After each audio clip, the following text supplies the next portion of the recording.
Jangan lupa support Mama Ica dengan cara klik subscribe dan nyalakan lonceng belnya supaya Mama Ica makin semangat bikin video-video selanjutnya. Semoga bermanfaat dan terima kasih. Hai, assalamualaikum warahmatullahi wabarakatuh. Ketemu lagi di channel YouTube Fitriani Mama Ica. Teman-teman, bunda-bunda, momi-momi, apa kabarnya nih hari ini? Mudah-mudahan selalu sehat dan bahagia ya. Untuk yang lagi sakit, Mama Ica doakan semoga cepat sembuh. Di video kali ini Mama Ica mau share bagaimana tips memulai budgeting supaya sukses untuk pemula ya teman-teman. Tapi sebelumnya di sini Mama Ica mau bikin dulu jus buah naga. Di sini tuh nggak pakai es batu ya jusnya, jadi cuman di blender biasa aja. Untuk pemanisnya Mama Ica cuman pakai madu, dan itu pun madunya juga bukan madu yang biasa ya, tapi pakai madu Tropicana Slim. Karena lagi mengurangi gula, jadinya ya udah pakai madu yang sehat aja.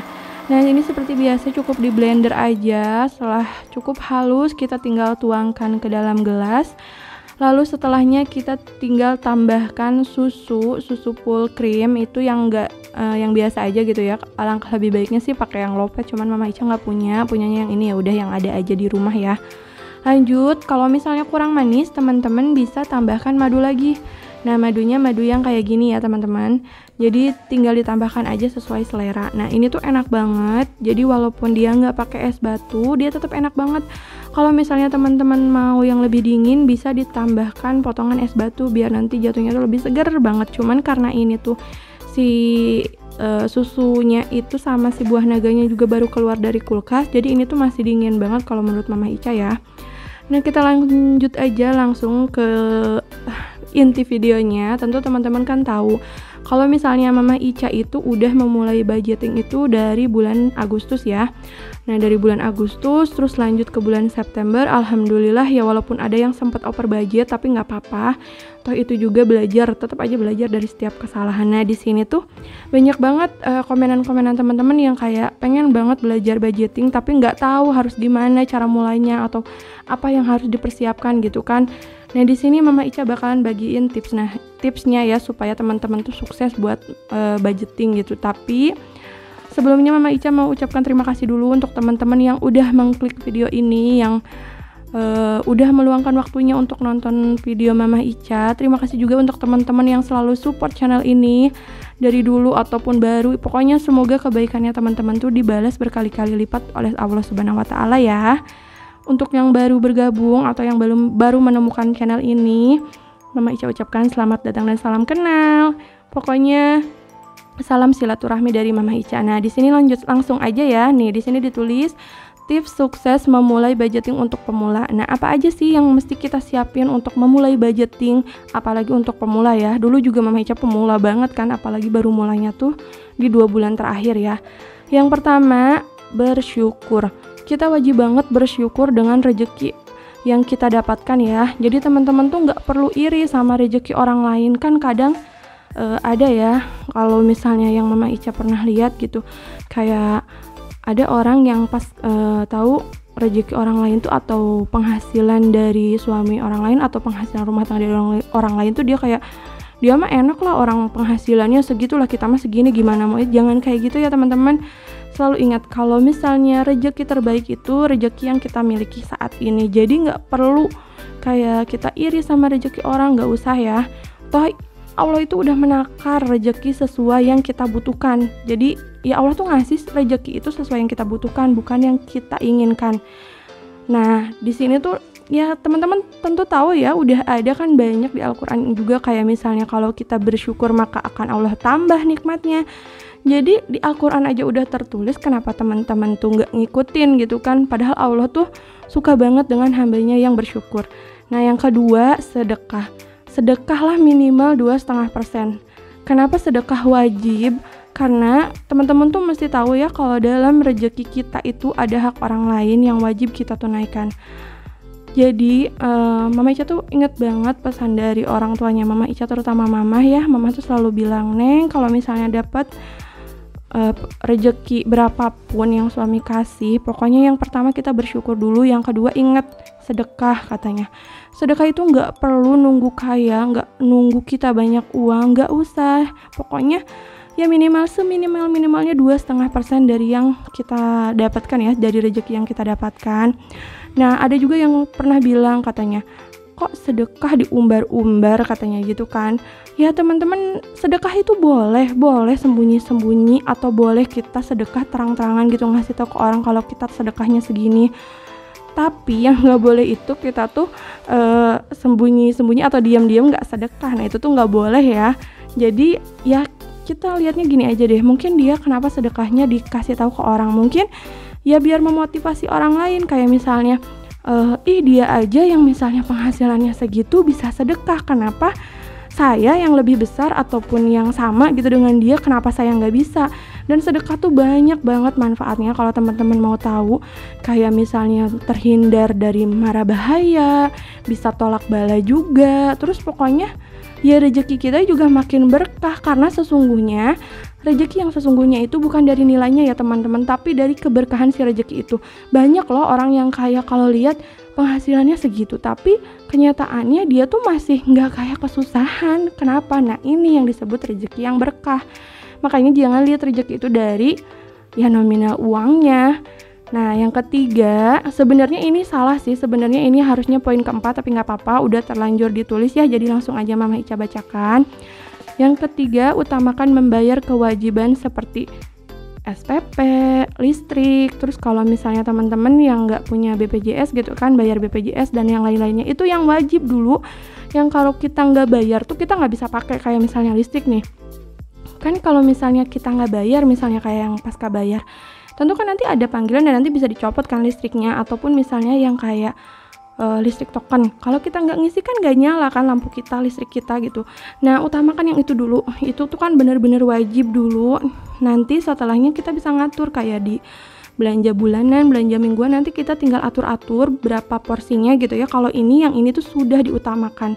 Dan yang keempat, anggarkan untuk keperluan lain, misalnya kayak belanja bulanan, belanja mingguan, dan lain-lainnya. Pokoknya teman-teman pasti tahu kebutuhannya tuh apa aja, karena Mama Ica nggak bisa sama ratakan kebutuhan satu keluarga dengan keluarga lain. Tentu ada perbedaan ya. Orang apa sih, dari nilai rezekinya aja beda ya, nilai apa sih, kayak penghasilannya aja tuh beda, kebutuhannya juga tentu beda.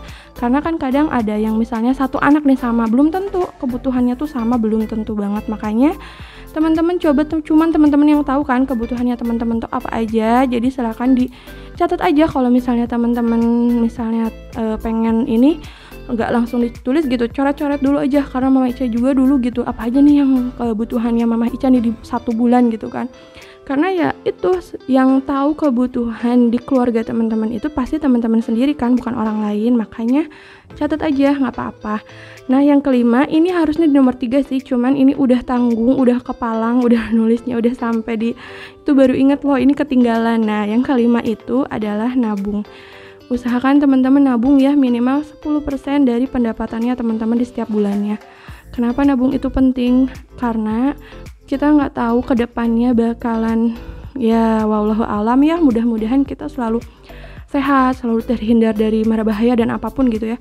Cuman kita nggak tahu kan kedepannya apakah bakalan butuh dana yang ini. Nah kalau kita punya tabungan, nanti kita juga bakal terhindar dari yang namanya ngutang ke orang.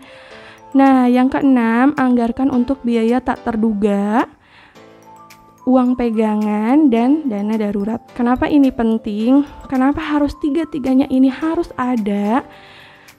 Ini kan pertamanya tuh Mama Ica pas waktu budgeting di awal tuh, Mama Ica cuma nulis biaya tak terduga aja kan, nggak nulis kayak uang pegangan dan dana dana darurat maksudnya. Jadi kalau misalnya salah satu aja yang kita taruh, kita nggak tahu, ya itu dia. Kayak di bulan sebelumnya Mama Ica tuh di September tuh ada yang namanya kena musibah, kabel tuh harus diganti semua, karena kalau nggak diganti yang satu rumah itu udah jelek banget, daripada kerusakan kayak yang lain nantinya malah jadi bahaya, malah jadi ya amit-amit ya jangan sampai gitu kan. Makanya nah dari situ kalau kita nggak cuman menganggarkan aja biaya tak terduga gitu kan, atau uang pegangan aja, tentu ya kita ngejaga dari situ. Tentu kan teman-teman tahu kalau misalnya kayak Mama Ica tuh biaya tak terduga itu kan meliputi kayak misalnya ada untuk undangan, untuk yang kayak ada yang meninggal ataupun ada tetangga yang kayak syukuran bayi gitu kan, karena di kampung itu masih ada tradisi kayak gitu. Makanya wajib banget kalau Mama Ica tuh menganggarkan biaya tak terduga. Nah lanjut untuk di poin yang ketujuh, yaitu pakai uang sesuai kebutuhan, jangan mengambil dari anggaran yang lain. Nah setelah kita budgetkan semuanya, tentu kan teman-teman tuh bisa tuh ya kalau untuk naruhnya nggak mesti di dompet pintar gitu ya, yang kayak dompet disiplin. Kalau misalnya teman-teman belum ada uang, beli aja amplop. Cuman kalau misalnya saran Mama Ica, takutnya kita kebanyakan karena misalnya kebutuhan kita tuh banyak, disatuin aja kayak misalnya kayak Mama Ica ya, misalnya SPP anak sama SPP sekolah sama SPP ngaji disatuin, cuma nanti giliran pembayarannya ya kita pisah.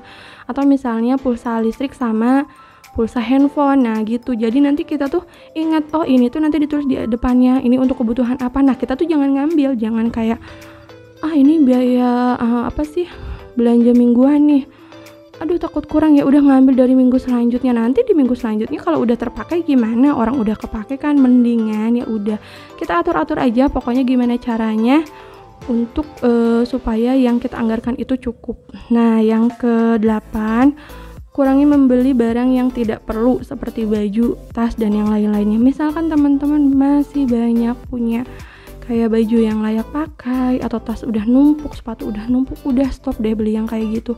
Itu tuh ada hisabnya ya teman-teman. Mama Ica dulu pernah, Mama Ica juga pernah dulu jujur kayak senang gitu ya, namanya perempuan lapar mata ya ngelihat. Cuman dulu Mama Ica tuh senangnya tuh bukan di kayak baju, bukan. Jadi senangnya tuh kayak di perabotan rumah tangga. Dulu Mama Ica adalah pengoleksi Tupperware yang sampai berbok-bok banyak banget. Dan itu tuh setelah sadar ngapain beli banyak-banyak, gak kepake semua. Dan setelah itu akhirnya Mama Ica jualin lagi teman-teman, karena takut ada hisabnya ya, gak kepake disimpan terus buat apa. Nah lanjut yang ke-9, jika masih gagal, koreksi kesalahan kita dan terus belajar. Seperti di sebelum-sebelumnya kayak Mama Ica tuh di bulan Agustus tuh nggak menyiapkan uang pegangan sama dana darurat. Nah Mama Ica di bulan selanjutnya menyiapkan tuh untuk uang pegangan dan dana darurat. Dan di sisaan itu Mama Ica juga kan kayak sisaan di bulan sebelumnya kan ada tuh, masih ada sisa. Dan Mama Ica tuh masukin ke dana darurat, terus ditulis karena kenapa gitu ya, karena pertamanya itu pas di bulan Agustus itu yang hajatan itu banyak banget, sampai dana tak terduga 300.000 itu kurang, bener-bener minus banget, sampai kurangnya tuh lumayan. Karena pas waktu itu tuh yang hajatan banyak banget, terus yang meninggal juga banyak. Tentu kan kita juga karena udah tradisi ya, gimana ya, kita pun harus tetap kan. Nah makanya tetap belajar. Nah teman-teman, sekian aja untuk tips memulai budgeting untuk pemula supaya sukses dan anti gagal. Mudah-mudahan ada manfaat yang bisa teman-teman ambil dari video Mama Ica kali ini. Pokoknya lebih dan kurangnya Mama Ica mohon maaf. Insya Allah kita ketemu di next video. Assalamualaikum warahmatullahi wabarakatuh.